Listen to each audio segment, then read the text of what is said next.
How's it going, everybody? It's Ben here from the Pride of Villa. It's been another Champions League night and another big success for the Aston Villa Football Club as Villa secured not only a 3-0 win against Club Brugge in the second leg of the tie, but ultimately Aston Villa have now qualified for the quarter-finals of the Champions League. So we're going to have a quick little discussion and see what I thought about the game and my thoughts going ahead to that next game against PSG.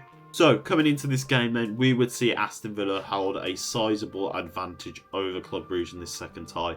Going out there to Belgium last week and getting that 3-1 victory against Club Brugge was a massive result. Given that we weren't playing at our best, and you could argue it was a bit of a lucky result in the end for Aston Villa to achieve. But it's results like that that help you build a solid foundation for that second tie and give you a bit of confidence to go ahead.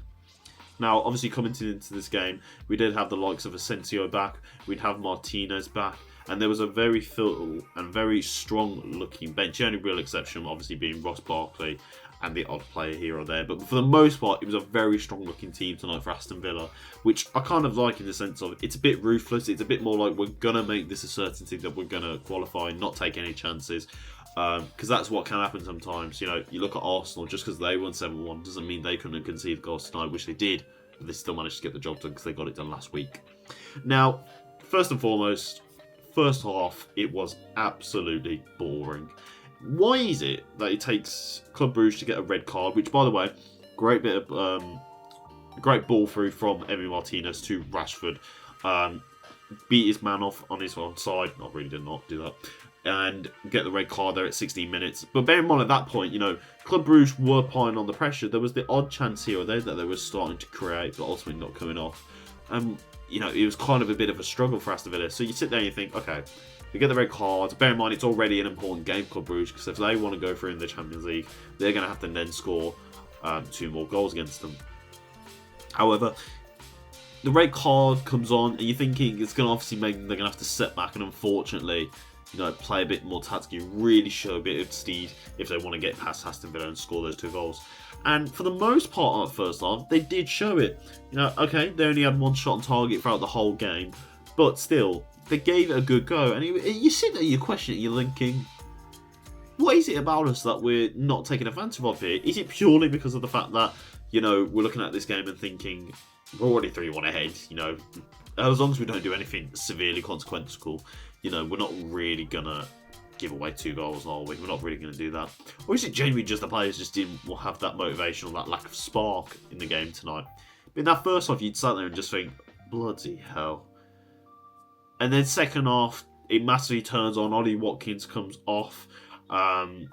Jacob Ramsey comes on, and instantly, all of a sudden, the goals just coming in. Obviously, 2 goals from Marco Asensio tonight. A goal for me, Maatsen as well. So fair play to him. I think a player that's absolutely been deserving of game time and minutes has finally got a goal, and not only that, a goal in a big competition. You know, that's going to do him the world of wonders. And fair play to him for somebody that's been considerably unlucky with game time at Aston Villa. You know, at least he's got a goal. But it's Marco Asensio again, isn't it? It's the fact that once again, he's coming onto the pitch, he's making an impact, he's showing our attacking line that we can rejuvenate in quality when we make those signings. And it's 2 goals again. It's 7 goals now for him since coming into club. Yes, I'd like to see goals in the league. I think it's a little bit of a different story when you're only scoring goals in the FA Cup and Champions League.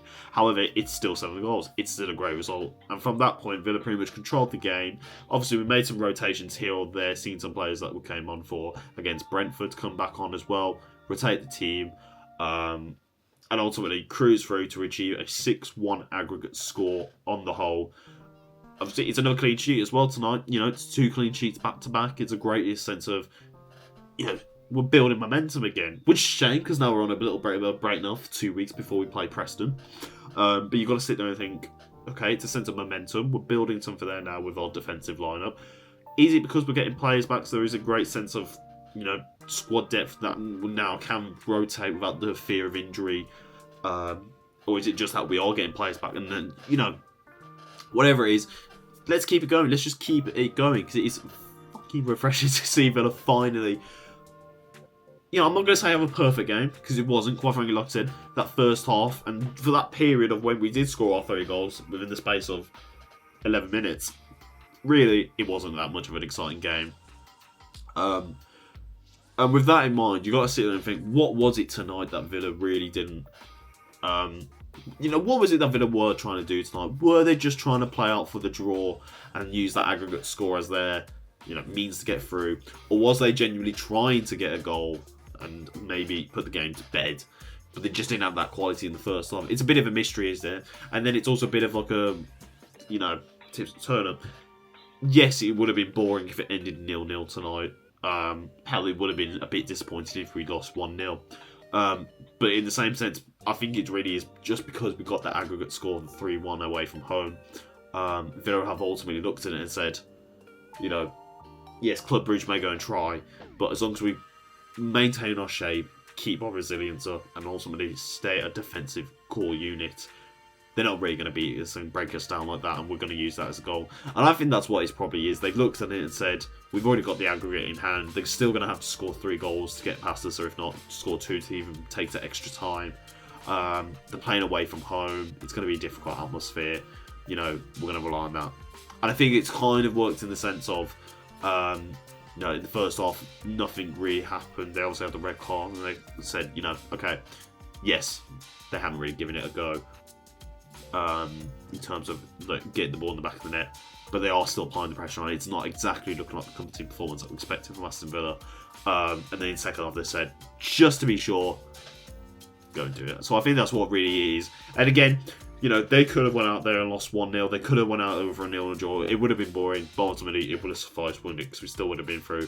And that's ultimately been the priority tonight. Get this game out of the way, get the result that we want, which we have achieved. We're now through to the quarterfinals, where we will be playing PSG following their surprise victory against Liverpool last night. Now, for me, I don't really see us beating PSG. If we do, then fair bloody play to them, but it just means in the next round, wherever we get, it's going to get even tougher. And bear in mind, that's possibly Real Madrid, Atletico Madrid, or Arsenal. You know, I just don't say, I don't physically see us going to PSG and at least coming out of it with a draw. But then I just don't really see us overall against 2 legs beating PSG. Again, it's competition, it's one-off games, you never know from Villa. I just don't personally see, I don't see us really going to that level of depth. But you know what, at least it'll be cool to say that we played against PSG in 2025, something I'll get to see obviously as a, you know, quite a young Villa supporter. And it will be really cool to see that. And you never know, they could go out and pull a worldie. But for me personally, you know, keep my expectations down low from there.